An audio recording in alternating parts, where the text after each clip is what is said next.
Hey everybody, it's Stephanie with nestinginnashville.com, and today I want to talk about short-term rentals and condos and townhomes in Nashville.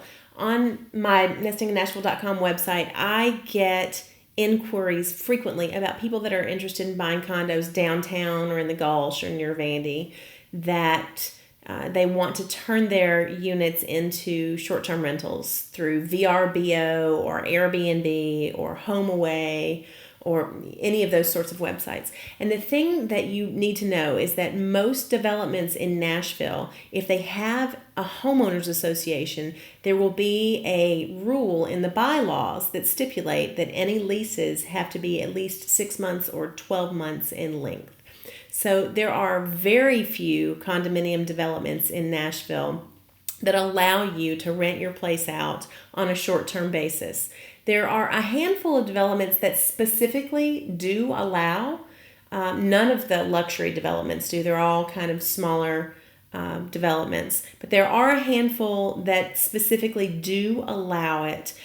The thing to know is that in developments like that, the owner occupancy ratios are really out of whack. So it can be challenging to get financing in the building. So if you definitely want a condo, then that you can rent out short term, there are limited places that you can do that, and you really need to be a cash buyer because financing can be challenging, not impossible.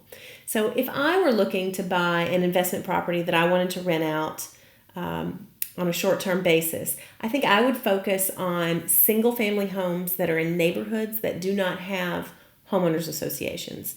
Because if you did that, you would not run into any kind of rules, regulations, bylaws that stipulate the length of a lease. Now, you also need to keep Nashville short-term rental rules in. You need to do your research and your due diligence on what the city is doing. The city is continually changing their policy on these sorts of things.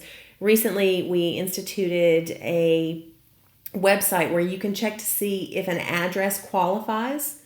Basically, I think what they've decided is that in most voting districts, you can do 2 or 3% of the properties can be on a short-term rental, and you have to apply for a permit so the city can know what you're doing with your property and know the hotel tax that they need to be collecting from you and that sort of thing. And I'm going to link that below the website where you can check the address to see if it's in an area where there aren't permits that are available. And this is a moving target. The policies that the city has with short-term rentals are continuously changing. So definitely check the website and see what you can learn.